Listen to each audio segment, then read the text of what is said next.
자, 이사야서를 계속해서 우리 보겠습니다. 신은 강대국 아수르의 출현으로 이 아람 왕 르신과 북이스라엘 왕 베가가 군사적 동맹을 맺게 되고 그들은 남유다에게까지 함께할 것을 제안합니다. 그러나 정치적 계산이 빨랐던 남유다의 왕 아하스는 그들의 제안을 거절하죠. 아무리 약소국들이 세 나라 네 나라가 연합한다 할지라도 아수르를 이길 수는 없다. 이런 정치적 계산을 빠르게 하고 판단을 내립니다. 그리고 나서 아하스가 이 아수르 편에 서기로 마음을 먹습니다. 나는 그냥 아수르 편에 서야겠다 하고요. 자, 국가 수장이 자신이 통치하는 나라와 백성을 지키기 위해 정치적인 계산을 잘 해야 하는 것은 너무나 당연한 것입니다. 국익과 나라의 안위를 위해서라면 때로는 강대국과 손을 잡기도 해야 되고 때로는 다른 나라와 동맹을 맺기도 해야 됩니다. 이것을 전문용어로 뭐라 그래요? 외교라 그러죠. 대통령은 이 외교를 참 잘해야 돼요. 상황에 따라 시대에 따라 외교적인 판단이 매우 중요합니다. 물론 그런 선택을 할 때에는 국가적인 자존심까지도 고려해야 되는 복잡한 외교 기술이 있어야겠지만 핵심은 뭐냐면 국가와 국민의 유익이죠. 자, 그런 면에서 보자면 아수르를 선택한 아하스의 판단이 그렇게 나빠 보이지는 않아요. 사실은 요즘 나라도 대부분 그렇잖아요. 강대국에 눈치 볼 수밖에 없고 강대국에 서 있을 수밖에 없잖아요. 그래야지 나라도 살 수 있고 운영이 되겠죠. 실제로 몇 년 뒤에 아수르가 아람과 북이스라엘을 완전히 멸망시켰기 때문에 더 판단이 나빠 보이지 않습니다. 실제로 그 연합에 들어갔으면 그 연합군과 함께 아수르에 의해서 멸망을 당하게 됐을 거예요. 아마 남유다가 가세했어도 결과는 크게 다르지 않았을 것입니다. 그런데 문제는 이것이 고작 한 수 앞밖에 보지 못한 아주 어리석은 선택이었다는 거죠. 여러분, 이 아수르가 어떤 나라냐면요, 개념, 상식, 의리, 정 이런 게 있는 국가가 아닙니다. 그리고 약소국들의 도움이 필요한 국가도 아닙니다. 이들은요 매우 거친 국가이고 민족입니다. 매우 잔인하고요 철저하게 자신들의 이익만을 따라 움직이는 제국이었습니다. 아람과 북이스라엘을 침략하여 정복했듯이 사실 남유다도요 그냥 정복하면 그만인 거예요. 남유다의 도움 따위 필요 없습니다. 남유다가 아무리 저쪽에 연합에 가세한다 해도 아수르에게는 큰 걸림돌이 아니에요. 그래서 그냥 남유다도 침공해버리고 조공을 받습니다. 남유다도 공격을 당했다라는 거죠. 여러분, 죄와 타협하는 게 왜 무서운지 아십니까? 이 타협이 뭐죠? 타협? 어느 정도 내가 손해는 감수하고 하더라도 서로 원하는 것을 조금씩 양보하면서 합의점을 찾는 거잖아요. 그래서 내가 신앙을 다 잃거나 내려놓을 수는 없지만 신앙적인 조금의 손해는 보더라도 당장의 만족과 즐거움을 좀 얻어서 그런 기쁨도 좀 누리며 살겠다는 게 우리가 신앙적인 타협을 하는 이유잖아요. 그런데 그건 우리 생각처럼 안 된다는 거예요. 내가 조금만 손해보고 어느 정도만 손해보고 또 받을 건 받으면서 상부상조하면서 적당히 살아가야지 하는 우리의 계산대로 인생이 흘러가지 않는다라는 거예요. 여러분, 죄와 타협하면 잃을 것도 있겠지만 한편으로 뭔가 다른 것을 얻을 수도 있는 게 아닙니다. 타협하면요 다 잃어버립니다. 그게 죄의 속성이에요. 여러분, 죄는 목마른 영혼들에게 생수를 주지 않습니다. 죄는 목마른 영혼에게 바닷물을 줍니다. 그래서 마시면 더 목마르도록, 그래서 타협하면 더 죄에 무너지도록. 우리가 적당히 뭘 얻을 수 있는 게 아니에요. 다 잃어버리는 거예요. 죄와 타협하면. 그때의 목마름 정도는요 그것을 마시기 전보다 더 심각해지는 것입니다. 이전의 신앙보다 더 심각한 타락의 문제, 어려움의 영적인 문제를 겪을 수밖에 없습니다. 그래서도 여러분, 타협이 무서운 거예요. 사랑하는 성도 여러분, 무엇인가 여러분들이 살면서 이걸 해야 되나 말아야 되나, 이렇게 해도 되나, 이러면 하나님이 안 좋아하실 것 같은데 라는 느낌과 생각이 들 때는 여러분 그냥 하지 마세요. 에라이 모르겠다, 이 정도는 괜찮겠지, 잠깐만 놀다 가도 되겠지. 잠깐만 세상에 갔다 와도 되겠지. 뭐 당분간 영적으로 뭐 좀 그래도 또 살아나겠지. 이 정도는 하고 살 수 있지 않나? 다음에 다른 곳으로 좀 더 드리고 더 헌신하고 더 잘하면 되겠지 하면서 타협하지 마십시오, 여러분. 우리 생각대로 안 된다니까요. 나중에 뭔가 되겠지? 안 된다니까요, 여러분. 타협을 하는 순간 그 순간 모든 걸 뺏기는 거예요. 우리 마음도, 우리 신앙도, 우리 믿음도. 우리 입장에서는 별것 아닌 것 같고 괜찮다고 생각하는 그 타협으로 인해 우리 영이요 완전히 그냥 생명력을 다 잃어버리는 거예요. 죽거나 잠든 영혼이 되어져 버리는 거죠. 그렇게 우리가 대부분 살아왔기 때문에 여러분, 수십 년을 교회 다니고 예수를 믿어도 믿음과 성령의 충만함이 뭔지를 제대로 경험을 해보지를 못하는 거죠. 분명히 배웠고 믿음까지도 얻긴 얻었는데, 하나님이 주셨는데 늘 세상에 돌아가 이 화려한 세상, 아름다운 세상, 늘 유혹이 많은 세상 속에서 타협하며 살다 보니까 이 충만함을 도저히 경험할 수가 없는 거예요. 이 시대가, 이 젊은 그리스도인들이 아는 것은 많이 아는데, 예배는 많이 드리는데, 많이 참여는 하는데, 성교도 가고 봉사도 하고 헌신도 많이 하는데 이 충만함을 느낄 수가 없는 거죠. 다 빼앗기는 거예요. 여러분, 죄와 악의 세력이 당장 눈에 보이는 사탕으로 나를 유혹할 때 당장 눈앞에 사탕만 보지 마시고 그들이 숨겨놓은 다음 수를 생각할 수 있는 자들이 되시길 주의 이름으로 축복합니다. 달아 보인다고, 맛있어 보인다고, 좋아 보인다고 낼름낼름 그냥 한 번에 받아가면 안 된다는 거죠. 그리고 그런 수들이 여러분 잘 보이지 않으면 하나님께 지혜를 구하십시오. 하나님, 저는 잘 모르겠습니다. 이거 해도 되는지 안 해도 되는지 잘 모르겠습니다.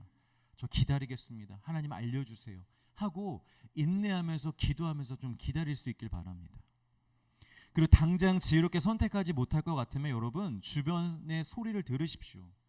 날 위해 기도하는 사람들, 날 위해 불편한 말이라도 기꺼이 해주는 사람들, 그렇게 나와 함께하는 신앙의 공동체원들의 권면을 여러분 적극적으로 들으시길 바랍니다.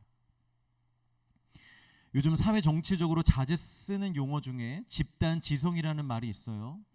한 사람의 지식과 판단으로는 한계가 있지만 여러 사람이 함께 생각하고 고민해서 서로의 지혜를 모으다 보면 혼자서는 절대 못할 것을 할 수 있다는 거죠. 그게 바로 집단 지성입니다. 많은 사람들이 함께 지혜를 모아 나라를 이끌어가고 어떤 문화를 이끌어간다라는 뜻입니다. 마찬가지로 여러분, 교회에는요 집단 영성이라는 게 있습니다. 내가 무엇인가에 미혹되어 분별과 판단력이 흐려졌을 때, 그래서 지금 내 삶에서 일어나고 있는 영적인 일들을 내가 제대로 보지 못하고 당장 눈앞에 있는 일들만을 보고 쫓아가고 있을 때 말씀과 기도로 깨어있는 공동체가 내가 보지 못하는 걸 봐주고 말해주고 날 지켜주는 거예요. 그래서 함께 예수님께 계속 나아갈 수 있도록 해주는 거죠. 여러분, 그게 바로 집단 영성이라는 겁니다.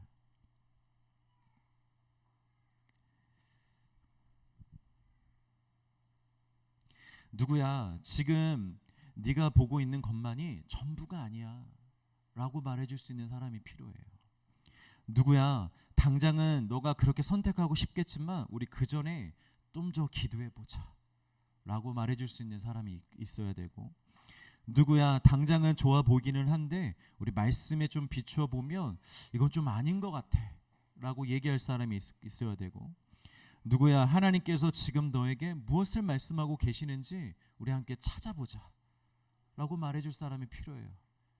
우리 같이 밥 먹자, 영화 보자 이럴 사람도 필요하지만 내게 이런 얘기를 해줄 사람이 더 필요하다는 거예요. 물론 성도라고 다 영성이 있는 것은 아니기에 교회 안에서도 아무에게나 조언을 구하거나 권면을 받아서는 안 됩니다. 위험할 수도 있습니다. 실제로 그런 일들을 많이 봤어요. 목회자나 어떤 리더나 아니면 뭐 기도를 많이 하는 성도들 말고 교회 안에서도 그냥 세상 문화와 지식에 밝고 말을 잘하고 여러모로 인간적인 매력만 있는 성도들, 그런 성도들의 조언과 권면을 따르다가 이 낙동강 오리알이 되는 경우들을 너무 많이 봤어요. 이상한 조언을 어디서 들어가지고 그렇게 결정하고 그렇게 신앙생활하고 하다가 이도 아니고 저것도 아니고 방황하게 되고 그런 성도들을 많이 봤다는 거예요. 영성도 삶도 중심을 잡지 못하고 헤매게 되는 사람들 많이 봤습니다. 그러면 어떤 사람들로부터 권면과 조언을 들어야 하는가? 여러분들이 보실 때 늘 기도하는 사람이어야 됩니다. 판단하는 소리는 아닙니다. 뭐 재고 있으라는 게 아니에요. 저 친구가 이번 주에 기도를 몇 번 나왔지? 수협이 안 빠졌나? 막 이런 걸 세고 있으라는 게 아닙니다.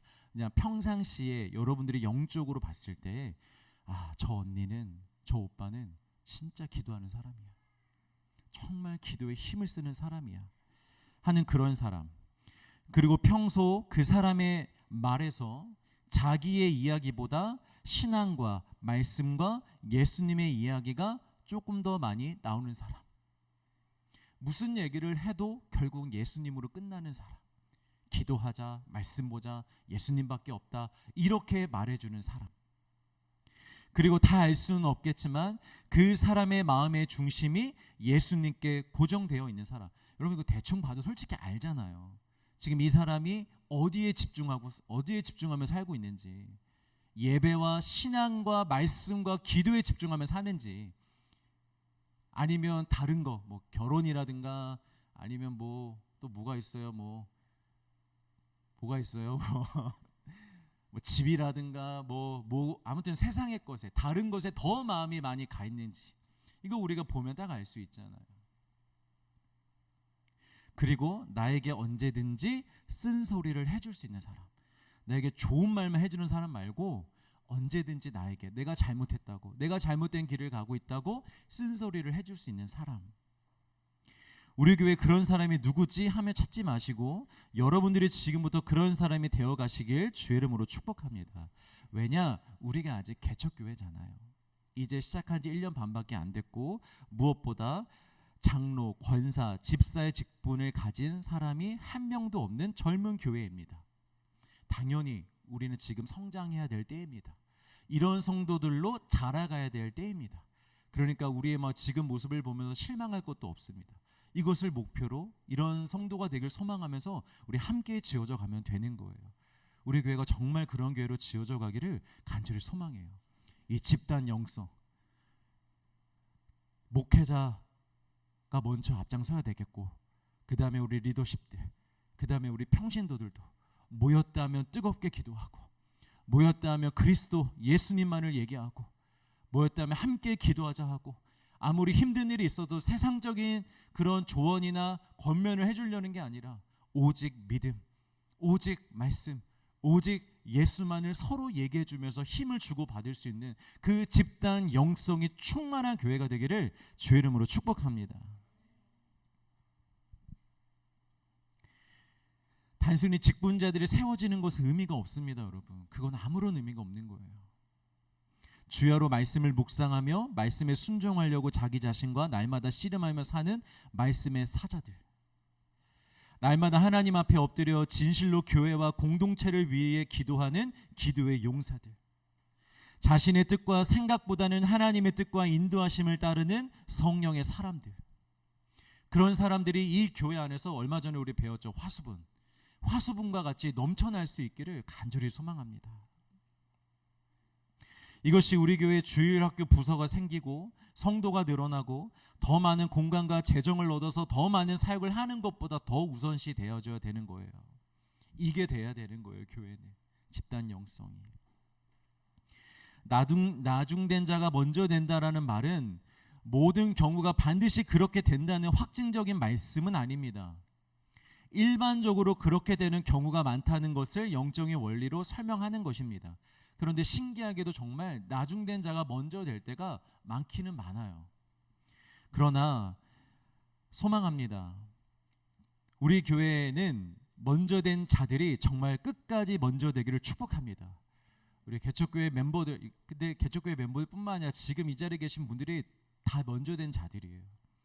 여러분들이 다 끝까지 먼저 되시길 주의 이름으로 축복해요.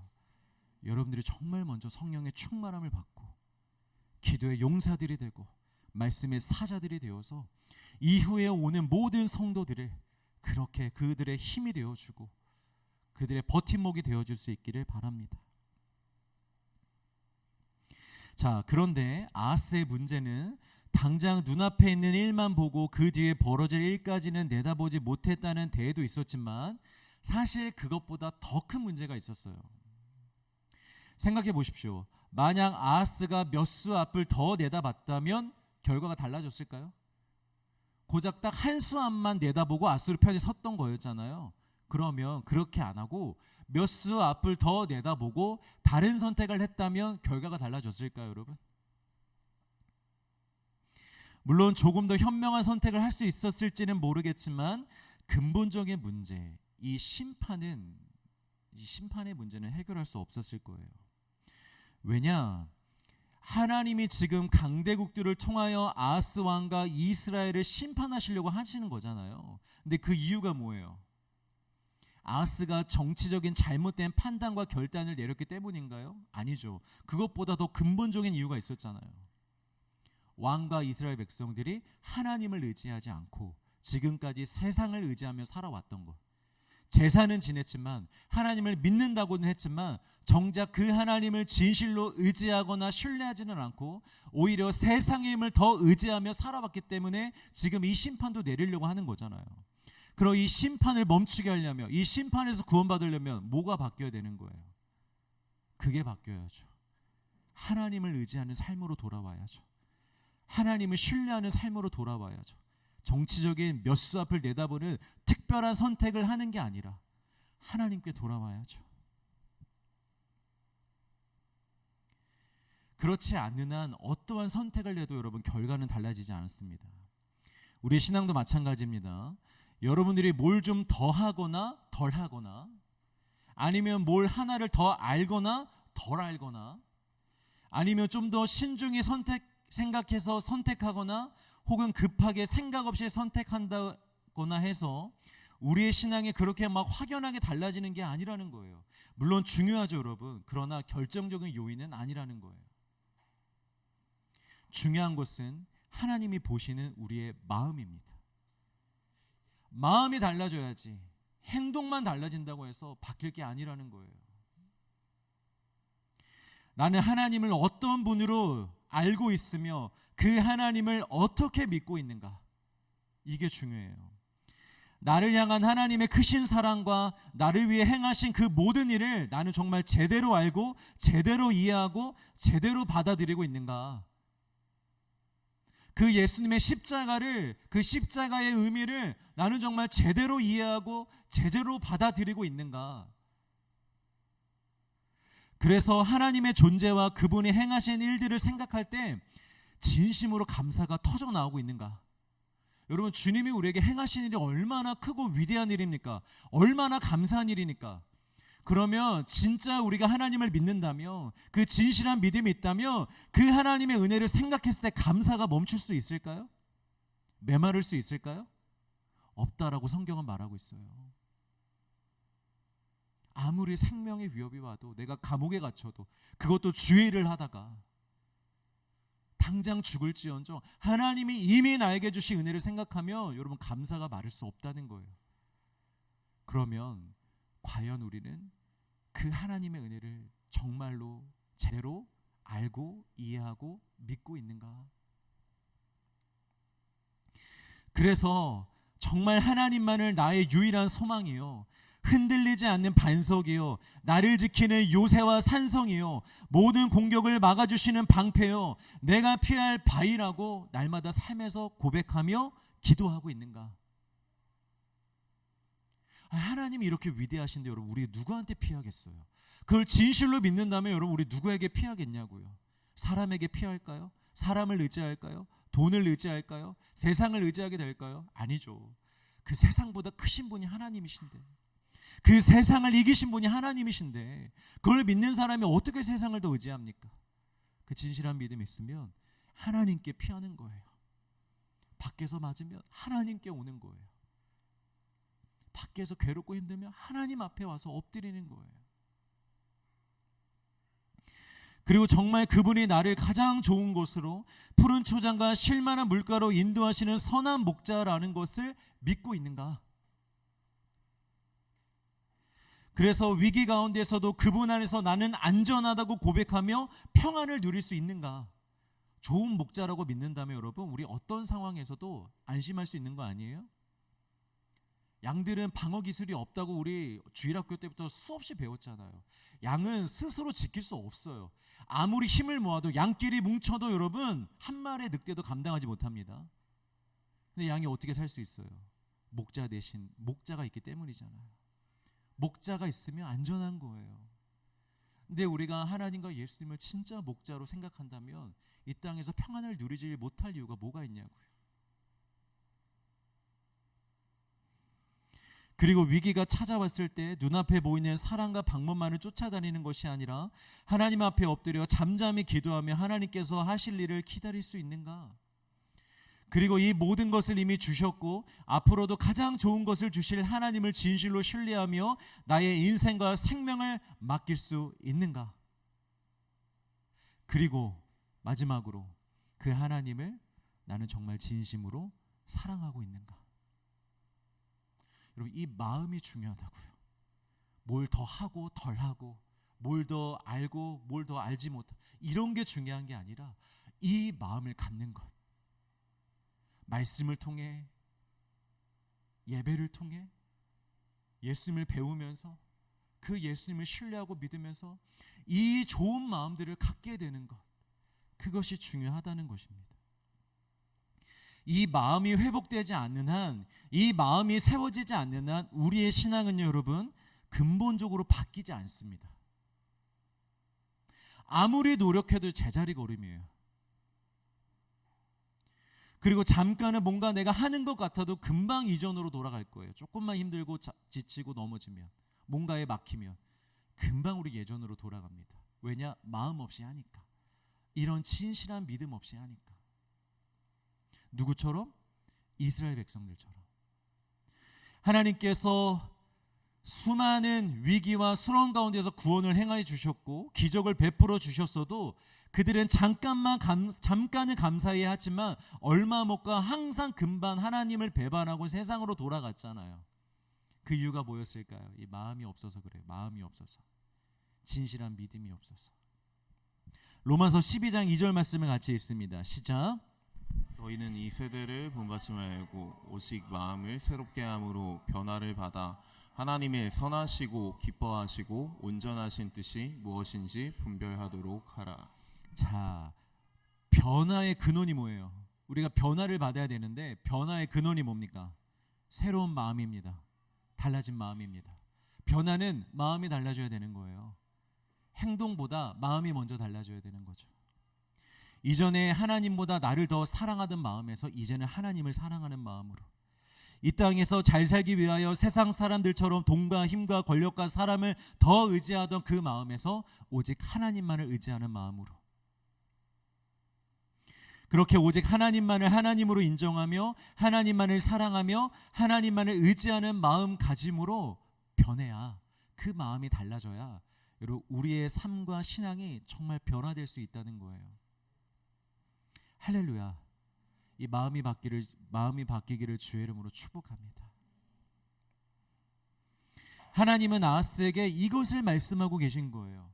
단순히 아수르를 의지했던 정치적 선택이 잘못됐다는 것이 아니라, 앞으로는 똑바로 선택하라는 말이 아니라, 나를 의지하지 않는 너의 그 마음, 하나님보다 세상을 더 의지하려고 했던 너의 그 마음이 지금 심판과 멸망을 받을 수밖에 없는 죄라고. 그러니 그 마음을 돌이키라고 얘기하시는 거예요. 그것만 돌이키면, 지금이라도 돌이켜 마음을 새롭게 하면 살 수 있다고 말해주고 있는 겁니다. 그런데요, 이 아하스가 이미 마음이 완전히 굳어져 버렸어요. 하나님이 이렇게까지 얘기하시는데도 그 마음을 바꿀 생각이 없습니다. 자, 우리 오늘 본문 10절 12절 같이 읽습니다. 시작. 여호와께서 또 아하스에게 말씀하여 이르시되 너는 내 하나님 여호와께 한 징조를 구하되 깊은 데에서든지 높은 데에서든지 구하라 하시니 아하스가 이르되 나는 구하지 아니하겠나이다. 나는 여호와를 시험하지 아니하겠나이다 한지라. 네가 지금이라도 마음을 돌이켜 회개한다면 이 심판과 재앙이 너에게 미치지 않게 할 거야. 그것이 내가 너에게 주는 약속이야. 그래도 믿지 못하겠다면 징조를 한번 구해봐. 여기서 하나님께서 깊은 데에서든지 높은 데에서든지 구하라고 말씀하시잖아요. 그러니까 깊은 데는 뭘 의미하냐면 땅 아래 깊은 곳을 의미해요. 그 다음에 높은 곳은 하늘 위에 가장 높은 곳을 말하는 겁니다. 그러니까 땅 끝부터 하늘 끝까지, 그러니까 제한이 없다는 거예요. 어떤 제한도 두지 않을 테니 네가 원하는 대로, 너가 바라는 대로 아무거나 징조를 한번 구해보래요. 그러면 내가 그걸 보이겠다는 거죠. 그렇게 해서라도 너가 이 말씀을 믿도록, 그래서 마음을 돌이키도록 하고 싶다는 거예요. 하나님은 지금까지 이런 파격적인 선처는 없었습니다. 히스기야나 기드온처럼 사람이 징조를 구할 때 그것들을 보여주신 적은 있고, 또 모세와 같은 사람에게 어떤 일을 맡기실 때 약속하시면서 그들에게 믿음을 주기 위해 일방적으로 징조를 보여주신 적은 있지만, 먼저 사람이 요구하지 않았음에도 이렇게까지 사람이 원하는 징조는 무엇이든지 구해보라고 하신 것은 거의 없었어요. 여기가 유일한 것 같아요. 뭐 찾으시는 분 저한테 한번 제보해 주세요. 없는 것 같아요. 매우 이례적인 일입니다. 여러분, 하나님은 여기서 왜 이렇게까지 아하스에게 하셨을까요?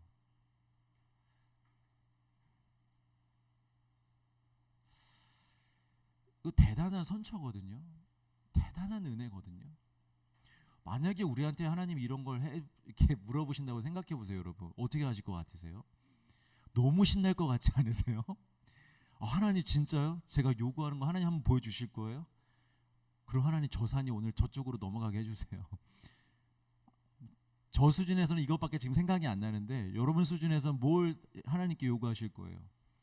근데 그 요구대로 하나님이 다 들어주신다는 거예요.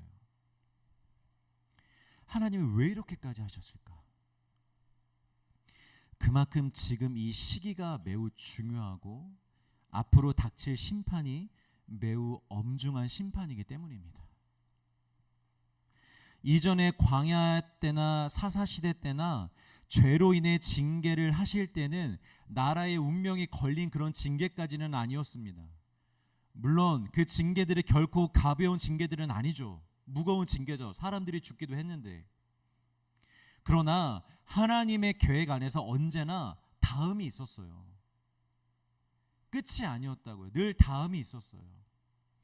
광야에서 징계를 주실 때는 다음 세대를 통해 가나안에 들어갈 계획을 가지고 계셨고, 광야에서 징계를 지금 방금 광야 했죠.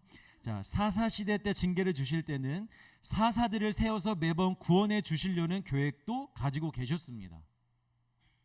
그리고 앞선 왕정 시대에도 여러 징계가 있었지만 그래도 항상 예루살렘과 성전만큼은 남겨주셨어요. 남은 자들을 허락해 주셨어요. 왜? 언제든 다시 시작할 수 있게. 이게 끝이라고 하나님도 생각하지 않으시니까. 계속 기회를 주시려고 하니까. 그러나 지금은 상황이 다릅니다. 물론 하나님께서 유다를 완전히 버리신다는 뜻은 아닙니다. 여전히 그들을 향한 언약과 구원의 계획이 남아 있습니다. 메시아, 예수님이 여전히 남아 있잖아요. 그래서 이사야에서도 계속 메시아에 대한 예언을 하시잖아요. 구원의 계획은 여전히 남아 있습니다.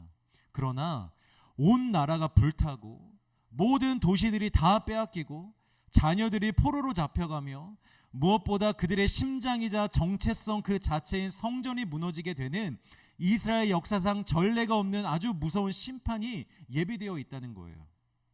한 번도 없었던 아주 무서운 심판, 나라 자체가 완전히 끝나는 심판, 그 심판을 앞두고 있기 때문에 하나님이 이렇게까지 해서라도 제발 믿고 돌아오라고, 그 심판이 임하기 전에 돌아오라고 이렇게까지 아하스를 향해 부르짖고 계신 것입니다. 하나님 입장에서는 부르짖고 계신 거예요. 제발 믿어달라고, 제발 내 말을 듣고 돌이키라고. 여러분, 중요한 것은요, 아하스가 아닙니다. 알았어, 그때 이 바보 같은 놈 돌아오지, 뭘 한다고 그래가지고 그랬나, 이렇게 끝나면 무슨 의미가 있겠어요? 성경을 보는 게. 우리에게 적용을 해야죠. 우리가 사는 이 시대에 적용을 해야죠. 여러분, 지금 시대는 어떨까요? 복음의 시대이니 이때보다는 하나님이 좀 더 편안하게 자녀들을 바라보고 계실까요? 이미 구원이 완성되었다고, 복음의 시대라고, 성령의 시대라고 해서 하나님이 당신의 백성들과 자녀들을 바라보시는 그 마음이 여러분 평안하실까요? 영적 긴장감도 좀 덜 하실까요? 막 이렇게까지 애타게 부르짖는 심정으로 말씀하시지 않고 그냥 교수가 학생들에게 지식을 가르쳐 주듯이 그렇게 차분하게 말씀하고 계실까요? 전혀 그렇지 않습니다, 여러분. 전혀 그렇지 않습니다. 오히려 그 반대입니다. 왜냐? 이제 곧 이 땅에 임할 심판은 정말 최후의 심판이기 때문입니다. 남유다가 받을 심판도 이스라엘 국가적으로 보면 거의 최후의 심판과 마찬가지예요. 아직 예수님이 남아있기는 했지만 그때도 하나님이 그렇게 간절하게 애타게 백성들을 향해 부르짖으셨는데 오늘날 지금 이 시대는 어떻냐고요? 정말 최후의 심판만 남았습니다. 뒤가 없어요. 뒤에 남겨놓은 남은 자, 은혜, 남은 자비, 남은 기회는 없습니다. 이 심판이 임하면 끝나는 것입니다. 그것도 잠깐 살다가는 이 땅의 것들을 읽는 정도의 심판이 아닙니다. 영원한 생명과 영원한 나라를 잃어버리게 되는 심판입니다. 성경에서 지옥에 대해서 말하는 부분도 어느 정도 있고 또 여러 사람들이 이렇게 사후 세계를 경험해서 간증하는 경우도 있잖아요. 그래서 뭐 지옥을 보고 왔다 이런 간증들, 그런 간증들이 있기는 하지만 실제 예수님을 믿지 않는 사람들과 예수님을 믿는다고는 해도 제대로 믿지 않는 사람들이 갈 지옥, 그 지옥의 고통과 절망과 후회는요, 우리가 지금 듣고 있고 보고 있는 그 모든 것보다 이상일 것입니다. 지옥의 고통을 우리가 어떻게 상상이나 하겠습니까? 여러분, 천국이 상상이 되십니까? 상상이 안 되시잖아요. 그냥 좋겠지만 그냥 생각이 되지. 천국에서 어떻게 살지, 그런 삶은 어떤 삶인지 우리 전혀 감도 못 잡고, 그러니까 이렇게 사는 거죠, 대충. 그게 너무 좋으면 우리가 이렇게 살겠어요? 근데 지옥도 마찬가지예요. 우리 제대로 몰라요, 여러분. 얼마나 그곳이 고통스러운 것인지, 얼마나 아픈 것인지, 얼마나 무서운 것인지 우리는 모릅니다. 얼마나 그것이 괴롭고 무서운 곳이면 성경에서 반복해서 이야기하겠습니까? 그곳에서 슬피 울며 이를 간다고. 슬피 울고 이를 간다는 건 단순히 육체적 고통만이 따른다는 게 아닙니다. 육체적 고통과 함께 정신적 고통도 매우 크다는 것을 지금 말하고 있는 거예요. 슬피 울면서 이를 간다. 왜 이를 갈겠어요? 아파서도 이를 갈겠지만 여러분, 정신이 너무 괴로운 거예요. 너무 고통스러운 거예요. 이런 사람들이 있어요. 전 지옥에 갈 겁니다. 전 착하게 살지 않아서요. 이런 얘기들을 막 웃으면서 얘기해요. 이게 양심이 정말 깨끗한 사람들이 할 수 있는 소리일까요? 아니요. 지옥을 모르는 사람들이 하는 소리입니다. 지옥이 얼마나 무서운지를 모르고 그냥 이렇게 웃으면서 얘기하는 거예요. 나는 그냥 이렇게 살았으니까 저는 그냥 지옥에 갑니다. 지옥에 가면 뭐 고통은 있겠지만 뭐 내가 이렇게 살아왔으니 그냥 뭐 달게 받겠습니다. 이 따위 말을 하고 있는 거예요. 그곳에서 받을 정신적 고통을 생각하지 못하는 거죠. 그럼 왜 정신적 고통이 그곳에 크겠습니까? 지옥에서. 자신이 잘못 생각했거든요. 그리고 자신에게 수없이 많은 기회들이 있었다는 것을 거기에 가면 깨닫게 되거든요. 내가 여기에 오지 않을 수 있는 기회들이 있었구나. 회개할 기회, 하나님께 돌아갈 기회, 예수님을 믿을 기회, 순종할 기회, 믿음으로 살 기회. 그런데 그런 모든 은혜와 기회들을 다 가볍게 여기고 그저 내 마음, 내 느낌, 내 생각대로 살다가 이런 고통을 당하고 있구나 하면서 고통하는 거예요, 여러분. 괴로워하는 거예요. 후회하는 거예요. 이를 갈면서 슬피 울면서 내가 왜 그랬을까? 내가 왜 그랬을까? 나에게 수없이 기회를 주셨는데, 수없이 말씀해 주셨는데 내가 왜 그때 돌이키지 않았을까? 왜 그때 가볍게 여겼을까? 왜 그때 하나님께 돌아가지 못했을까? 그 후회의 막심함 때문에 여러분 슬피 울며 이를 간다는 거예요. 육체의 고통은 따르고.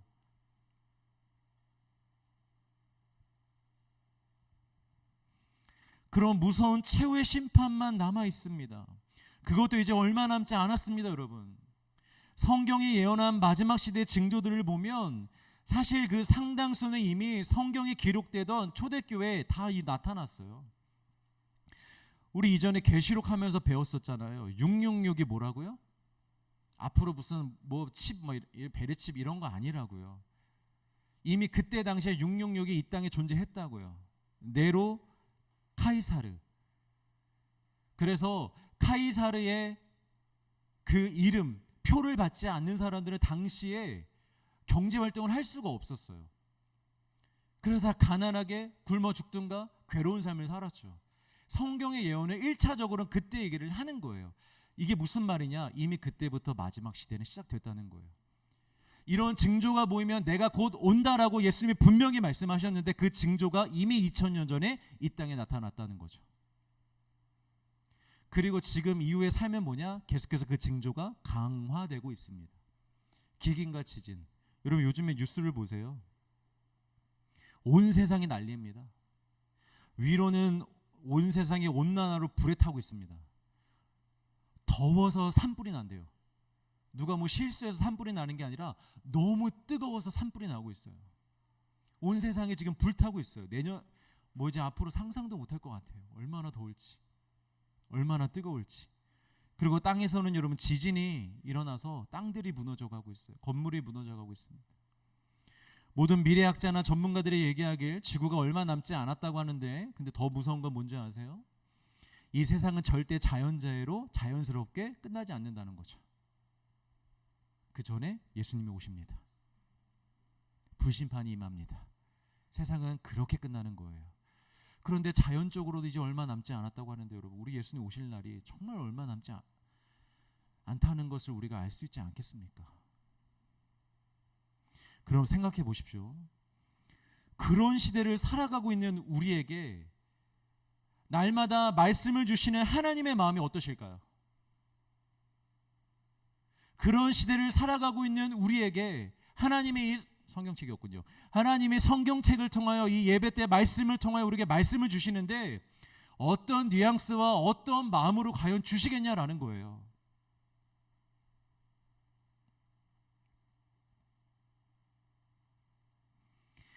적어도 이 아하스 때보다 더욱 애통해 하시며 간절히 부르짖고 계시지 않으시겠습니까? 아하스야, 무엇이든지 구해봐. 네가 구하는 거 내가 어떻게든지 다 보여줄게. 내가 증명해낼게. 그렇게 해서라도 날 믿어봐. 그게 너와 너의 나라가 사는 길이야. 제발 그거 믿고 살지 않겠니? 라고 이렇게 간절히 외치셨는데 오늘날에는 이보다 더하지 않겠냐라는 거예요. 우리에게 말씀을 주실 때, 우리에게 복음을 전해주실 때 이보다 더 간절한 마음으로 전해주시지 않겠냐라는 거예요. 여러분, 항상 깨어있으라 라는 말씀을, 의구 아들 너 왜 이렇게 잠이 많니? 이제 좀 일어나. 이제 기도도 좀 열심히 해봐. 뭐 안 한다고 큰일이 있는 건 아닌데 그래도 하면 네가 영적인 능력도 받고 영적인 경험도 하고 더 쓰임받는 크리스천으로 의미 있는 삶을 살 수 있을 거야. 그러니까 항상 깨어서 기도해보지 않을래? 여러분, 이런 뉘앙스로 우리에게 말씀하셨을까요? 항상 깨어 기도하라, 항상 깨어 있으라는 말씀을. 여러분, 항상 깨어 있으라라는 말씀은요, 이런 의미와 강조를 가지고 하신 말씀입니다. 내가 곧 다시 올 것인데 도적과 같이 올 거야. 너희가 생각지도 못하고 있을 때, 언제 오시는지 잘 모르겠다고, 당장은 안 오실 것 같다고 생각하면서 정결하게 살면서 나를 기다리기보다는 세상에서 벌어지는 일들에 더 관심을 가지고 거기에 마음을 쏟고 있을 그때 내가 도적같이 올 거야. 그래서 그때 깨어 있어서 나를 맞이하지 못하고 자고 있거나 세상에 나가 있는 사람들은, 세상과 버타여 있는 사람들은 교회를 다녔어도 나와 함께 갈 수 없어. 항상 깨어 기도하고 있는 사람들, 주님이 당장 오늘이라도 오실 것이라고 믿고 오늘도 예배자로 기도하는 사람으로, 복음을 전하는 사람으로 살고 있던 자들, 그런 자들만 나와 함께 그 나라에 올라갈 수 있어. 그러니 항상 기도하고 항상 신실하고 거룩하게 살고 있어라 라고 아주 강력하게 우리에게 주시는 말씀입니다. 믿으시길 바랍니다. 믿으시길 바랍니다. 아하스가 하나님의 그 간절함의 뉘앙스를 발견하지 못해서 하나님 저 징조 안 구해도 됩니다 라고 허세를 부렸던 것처럼, 이렇게 말씀해 주시는 하나님의 마음과 뜻과 의도를 알지 못하고 항상 깨어 있으라고요. 주님 저 힘들어요. 요즘에 얼마나 바쁘고 힘든데요. 저 이제 잠 자고 저 나중에 할게요. 이러다가 주님 만나지 않기를 간절히 소망합니다. 또 누구든지 제 목숨을 구원하고자 하면 잃을 것이요 누구든지 나를 위하여 제 목숨을 잃으면 찾으리라 라는 말씀 역시 우리가 이 뉘앙스를 여러분 정확하게 파악하고 있어야 됩니다. 얘들아, 내가 너희에게 영생을 선물로 줬잖아? 이 땅은 잠깐이야. 그러니 이 땅에서 사는 동안 너무 이 땅의 것에 막 목매어 살지 말고 교회 와서 봉사도 좀 하고 헌신도 좀 하고 그렇게 나와 교회를 위해 사는 삶에 좀 더 비중을 두고 살아봐. 이 정도의 말씀이 아니라는 거예요. 말씀은 어떻게 하여야 영생을 얻을 수 있습니까 하면서 예수님 앞에 나온 부자 청년에게 가진 것을 다 팔아 가난한 자들에게 나눠주라고, 그리고 나를 따르라고. 만약 네가 나를 따르는 것보다 더 소중하고 중요하게 붙잡고 있는 그것, 그 우상을 내려놓지 못하면 너는 나를 따를 수 없다고. 나를 따르지 못하면 영생에 임할 수 없다고, 영생에 이를 수 없다고 하시는 그 말씀을 여러분 잊지 마시길 바랍니다. 그 말씀은 우리에게 주시는 말씀입니다.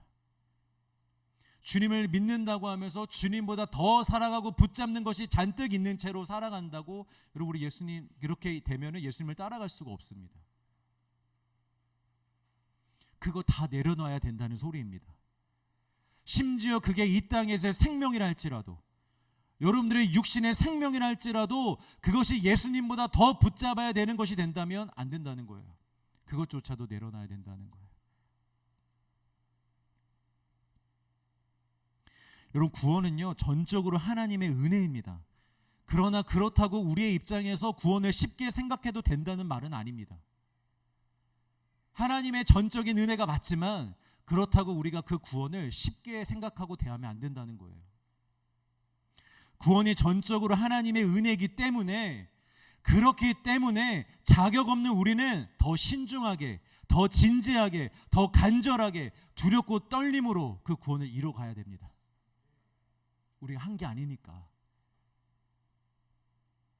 우리가 한 게 아니니까. 오직 우리를 사랑하시는 하나님께서 자신의 독생자를 희생하시고, 예수님은 자기 자신을 희생하시면서 우리에게 주신 너무나 큰 은혜이니까 그 은혜를 가볍게 대하지 말고, 가볍게 여기지 말고 진지하게, 신중하게,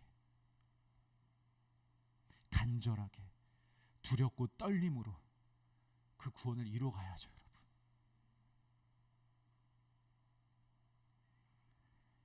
우리가 보통 구원은 쉬운 것이라고 생각하는 이유는 성경에서 믿기만 하면 된다고 말씀하셨기 때문인데, 맞는 말이에요. 여러분, 예수님을 믿기만 하면 됩니다. 그런데 우리가 착각하고 간과하고 있는 게 있어요. 그게 뭐냐? 믿으면 그때부터는 참 쉬운 건데 그 믿기까지가 참으로 어렵다는 거예요. 믿으면 구원 받습니다. 믿으면 다 되는 거 맞습니다. 그 다음부터 쉽습니다. 그러나 그 예수님을 진실로 믿기까지가, 이 세상을 살아가면서 그 예수님을 진실로 믿기까지가 정말 어렵다는 거예요. 그냥 믿는 거 말고 행함이 따르는 진실한 믿음을 갖는 것, 세상 근심 염려 생명까지도 다 내려놓고 오직 보이지 않는 주님만을 따라갈 만큼 진실한 믿음을 갖는 것, 여러분 그거 어려운 것입니다. 우리가 갖지 못하는 것입니다. 우리가 노력한다고 얻을 수 있는 게 아닙니다. 그것도 오직 은혜로 가능합니다.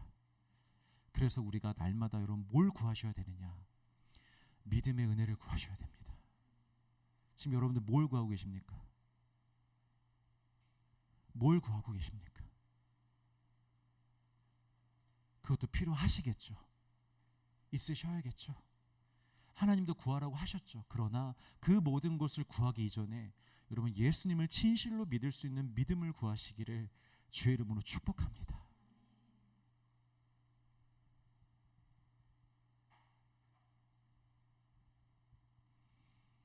완벽한 성공을 요구하시는 게 아닙니다.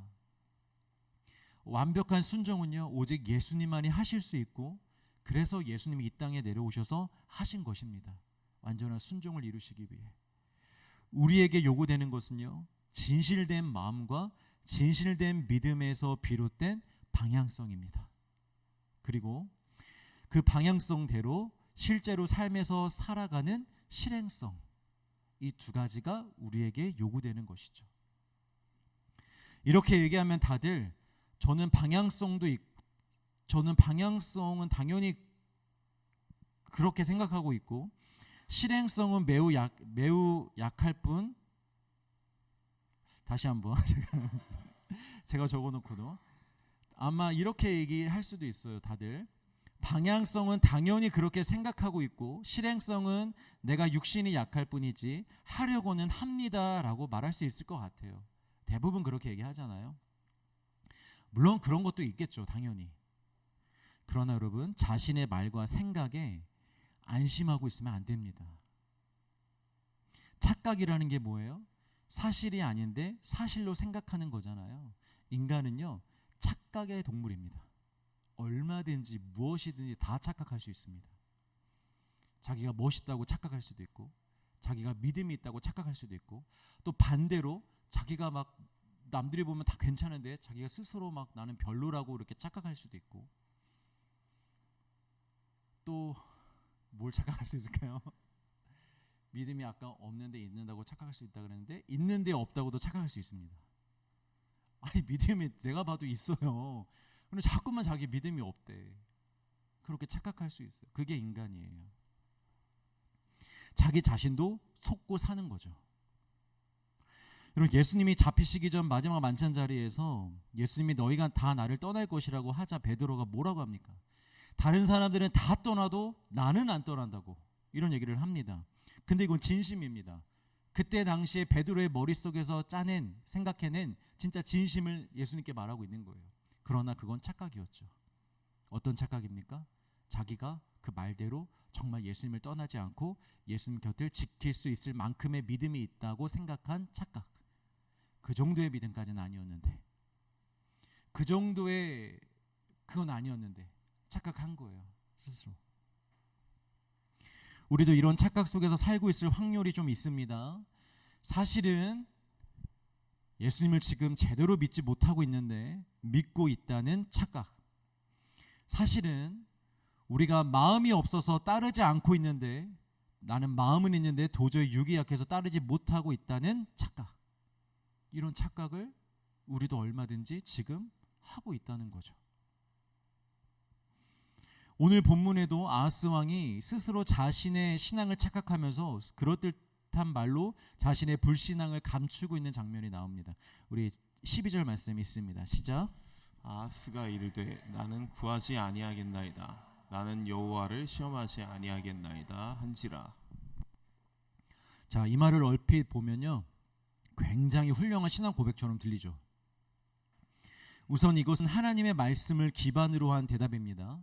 신명기 6장에 보면 하나님께서 이스라엘 백성들에게 이런 명령을 하셨어요. 나 여호와를 시험하지 말라.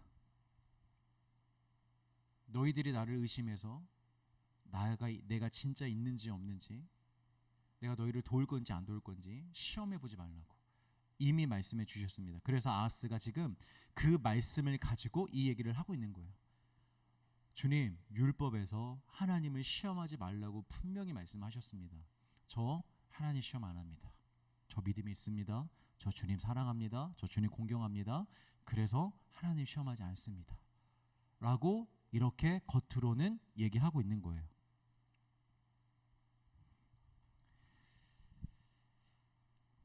그러나 그의 말과 생각과는 다르게 그의 마음은 달랐습니다. 그가 지금 하나님께 나름 훌륭한 답을 하고 있는 이유가 뭐냐면, 그 마음 속에 어떤 마음이 뒷받침되어 있는 거냐면, 아수르를 의지하지 말라는 말씀이 도저히 내키지가 않는 거예요. 하나님이 아수르를 의지하지 말라고 하시거든요. 그리고 지금 나만을 의지하라고 하시거든요. 너희들이 지금 의지하고 있는 거, 너희들이 계산해서 지금 그렇게 결단 내린 모든 것들을 포기하라는 거예요. 내려놓으라는 거예요. 끊으라는 거예요. 근데 이게 지금 안 받아들여져요. 아수르를 내려놓으라고? 그러면 우리 당장 너무 위험한 거 아니야? 나 이거 못 내려놓겠는데? 그래서 그렇게는 못할 것 같아서 더는 하나님과 얘기하고 싶지 않은 거예요. 징조 구하면 어떻게 해야 되겠어요? 하나님 또 징조 보여주셔야 되죠. 그러면 그 앞에 끌려가가지고 또 하나님 맞네요. 하나님 이런 징조 있네요. 그럼 저 아하스 내려놓을까요? 막 이런 얘기를 해야 되죠. 아하스를 내려놓을까요? 아수르를 내려놓을까요? 막 이런 대화를 또 해야 되잖아요. 그러니까 이 모든 게 하기 싫은 거예요. 그냥 여기서 빨리 끝내고 싶은 거예요. 그냥 계속 아수르를 의지하고 싶은 거예요. 왜 우리도 그럴 때 있잖아요. 내가 하나님 제대로 믿기 시작하면, 내가 아주 마음 작정하고 뜨겁게 기도하기 시작하면 하나님 은혜 주실 거라고 하던 것도 믿지만 왠지 모르게 하나님이 나한테 뭔가 내려놓으라고 하실 것 같아. 그래서 난 기도하지 못하겠어. 그거 솔직히 그런 적 있어요, 없어요? 있어요. 다 있을 거예요. 김칫국부터 마신 적 많았죠. 내가 막 뜨겁게 기도하면 하나님이 나한테 뭐 이거 요구하실 것 같고 저거 요구하실 것 같고, 그래서 내가 지금 붙잡고 있는 거, 내가 지금 좋아하고 있는 거, 이거 하지 못하게 하실까 봐, 그거 내려놓게 하실까 봐, 그래서 기도의 자리에 잘 안 나가고, 기도해도 막 성령 받을 것 같으면 막 그냥 딴 생각해버리고 뭐 이렇게까지는 제가 좀 과장해서 얘기하는 거겠지만 그런 심리가 우리 안에 있을 때가 있잖아요. 그러니까 이 아하스가 정확히 그런 마음과 그런 심리로 거부한 거예요. 이것을 난 그냥 아수르 의지할래. 뭐 심판이고 뭐고 모르겠고 하나님 저 그냥 아수르 의지하겠습니다. 이 마음에서 나온 말이 지금 저런 신앙의 고백을 하고 있는 겁니다. 우리도 신앙의 고백을 가장한 불신앙들의 모습이 분명히 있습니다. 대표적으로 기도해보고 결정할게요. 이 고백, 물론 다는 아니겠지만 여러분, 이렇게 말하는 대부분의 상황 속에서 우리의 속마음은 뭐예요? 딱히 하고 싶지는 않아요 잖아요. 뭐 이렇게 신앙적으로 뭐 하자, 뭐 목사, 목회자든 리더든 옆에서 누구든 뭐 권면하고 이러면 기도해볼게, 이 말은 뭐예요? 난 딱히 하고 싶진 않은데 지금 당장 거절하기는 그렇고 조금만 시간을 주면 내가 정중하게 거절해 줄게. 이런 마음으로 기도할게요 라고 할 때가 여러분 솔직히 더 많잖아요. 참 신기한 게 다른 때는 응답을 잘 못 받는데 이런 기도는 또 기도를 아주 기가 막히게 빨리 받고 또 정확히 받아. 왜 내가 이걸 하지 말아야 되는지 이유까지도 다 설명하면서 하나님이 이렇게 보여주셨고 하나님이 또 이렇게 하라 그러셨고 그래서 저는 못할 것 같아요. 너무 아쉬워요. 이렇게 설명을 하죠. 구구절절히. 과연 그 말 속에 우리 마음의 중심이 뭐냐는 거예요. 그리고 또 뭐가 있어요? 하나님이 다 알아서 하실 거예요. 물론 정말 하나님을 신뢰하고 하나님께 맡기는 고백으로 드리는 사람들과 그런 상황들도 있겠죠. 그러나 또 한편으로는 많은 사람들과 많은 상황들 속에서 이 고백을 하는 속마음이 뭐냐? 난 책임지기 싫다는 거예요. 난 그렇게까지 노력하고 싶지는 않다는 거예요. 그게 하나님의 뜻이면 하나님께서 하시겠죠. 제가 막 이렇게 충성하지 않아도, 이렇게 헌신하지 않아도, 이렇게 순종하지 않아도 하나님의 뜻이면 이거 되는 거 아니에요? 되겠죠. 하면서 나의 게으름을 신앙으로 포장하려고 할 때가 너무나도 많다는 거예요. 이렇게 우리의 생각이나 말과는 다르게 우리 마음에 다른 마음이 있을 수 있다는 것을 우리가 인지해야 되고, 그 마음이 인지가 된다면 이 마음을 반드시 돌이켜야 됩니다. 하나님보다 세상과 사람을 더 의지하고 더 사랑하는 마음, 천국은 가고 싶지만 굳이 이렇게까지 예수님을 따라가고 싶지는 않은 마음, 복음 받고 싶지만 순종하고 싶지는 않은 마음, 인정은 받고 싶지만 제대로 신앙생활하고 싶지는 않은 마음, 그리고 이런 마음들은 삶 속 우리의 선택에서 고스란히 드러납니다. 그래서 어쩌면 우리는 마음이 있지만 육이 약해서 못하는 게 아니고요, 마음이 없어서 할 수 있음에도 안 하는 것이 더 많은 것 같아요. 객관적으로 냉정하게 우리 자신들을 돌아보면 우리 육이 약해서 마음을 있는데 못하고 있는 게 아니라 사실은 마음이 없어서 할 수 있음에도 불구하고, 순종하고 함께 할 수 있음에도 불구하고 사실은 우리 마음이 세상에 더 많이 가 있는 거죠. 세상에 더 마음을 빼앗겨 있는 거죠. 여러분, 우리의 마음을 변호하려고 하지 마십시오. 이 말씀으로부터 자신을 막 지키려고 하지 마세요. 이건 말도 안 되는 거잖아요. 말씀으로부터 나를 지키는 게 말이 돼요? 하나님은 이렇게 말씀하시는데 너희들 이거 바꿔야 된다고 말하는데 거기다 대고 여러분 아무리 변호하고 변명해봤자 무슨 의미가 있어요, 여러분? 하나님은 나를 살리려고 말씀하시는데 나는 내가 죽겠다고 나를 변호해요? 세상에 이런 미련한 게 어디 있습니까? 아하스가 그랬죠. 지금 그러고 있는 거죠. 하나님은 너를 살려주겠다고 징조를 구하는데 나는 죽겠다고 징조를 안 구하겠다는 것과 뭐가 달라요, 여러분? 여러분, 자신을 변호하지 마십시오. 말씀 앞에 여러분 발가 벗겨지는 것이 은혜로 믿으시기를 주의 이름으로 축복합니다. 발가 벗겨지는 게 은혜예요, 여러분. 하나님 앞에서, 말씀 안에서 내 정체가, 내 마음의 실체가 드러나는 게 여러분 그게 은혜입니다. 아무리 감춰 사람들에게, 심지어 나에게조차도 감춘다고 여러분 그게 무슨 의미가 있겠냐고요. 이 말씀으로 심령과 골수가 찔려 쪼개지는 것이 여러분 은혜입니다. 그걸 감사하십시오. 오늘 또 이런 말씀이네 하고 이렇게 인상 미간 찌푸리지 마시고 기분 나쁘게 돌아가지 마시고 이런 말씀을 들을 수 있으면 여러분 감사하십시오. 그 앞에서 여러분 우리가 수술 받을 때 의사한테 우리 몸을 다 맡기잖아요. 그래서 마취도 맞는 거잖아요. 뭘 알고 맡기겠어요? 그냥 나를 다 맡기잖아요. 그것처럼 여러분 하나님 앞에, 말씀 앞에 여러분들을 다 맡길 수 있기를 바라요. 하나님, 저도 제가 지금 저한테 속고 있는 것 같은데 제 마음을 지금 하나님께 다 드립니다. 제 마음을 찌르시고 쪼개시고 분해시켜 주셔서 제가 미처 모르고 있는 내 속마음까지도 주님 다 드러내어 주시옵소서. 그리고 그거 고치겠습니다. 고치길 원합니다. 주님 사모합니다. 이렇게 기도해야죠. 그러면 하나님께서 오늘 밤에 그렇게 행하실 줄 믿습니다. 여러분들을 찌르시고 쪼개시고 마음속에 감춰진 더러운 것들 다 끄집어내셔서 회개하게 하시고 회복시켜 주실 줄 믿습니다. 자, 마지막으로 이사야 55장 6절에서 7절을 같이 읽습니다. 시작. 너희는 여호와를 만날 만한 때에 찾으라. 가까이 계실 때에 그를 부르라. 악인은 그의 길을, 불의한 자는 그의 생각을 버리고 여호와께로 돌아오라. 그리하면 그가 긍휼히 여기시리라. 우리의 하나님께로 돌아오라. 그가 너그럽게 용서하시리라. 아멘. 할렐루야. 여러분, 우리 하나님과 우리 예수님과 복음이 정말 은혜이고 좋은 이유가 뭔지 아십니까? 우리가 마음만 돌이키면 언제나 우리 하나님은 우리를 너그럽게 받아주시는 분이라는 거예요. 하나님과 예수님과 복음이 그렇습니다. 돌이키지 않으면 심판이라는 무서운 것이 우리를 기다리고 있지만 돌이키기만 한다면 뭐 대단히 우리가 뭘 하지 않아도 돼요, 여러분. 이 마음이 잘못됐다는 것을 알고 하나님, 내가 이제부터 이 마음을 주님께 드리며 주님께로 나아가길 소망합니다. 주님, 잘못했습니다.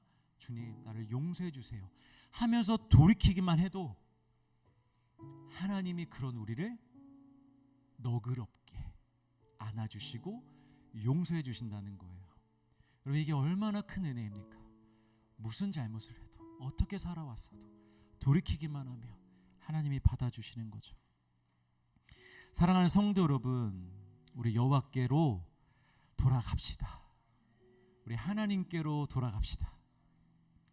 우리 구주 예수님께로 돌아갑시다. 온 마음을 다하여 모든 뜻과 정성을 다하여 우리 돌아갑시다. 그리고 우리 삽시다. 여러분, 우리의 영을 살립시다. 세상에 늘 묶여있고 짓밟힘 당하고 억눌림 당하고 괴로워하며 슬퍼하며 걱정하며 염려하며 살아가게 두지 말고 우리 하나님께로 돌아가, 예수님께로 돌아가, 복음으로 돌아가, 우리 제대로 정말 생명으로 살아가 봅시다. 믿음의 능력이 얼마나 위대하고 대단한 것인지, 세상을 어떻게 압도하는 것인지를 여러분 스스로가 여러분 삶을 통하여 우리 경험해 봅시다. 진짜 그리스도인이 살았던 그 능력의 삶 우리 한번 살아봅시다. 우리 주님이 지금 그걸 원하고 계시고 그런 삶으로 우리를 초청하고 계십니다.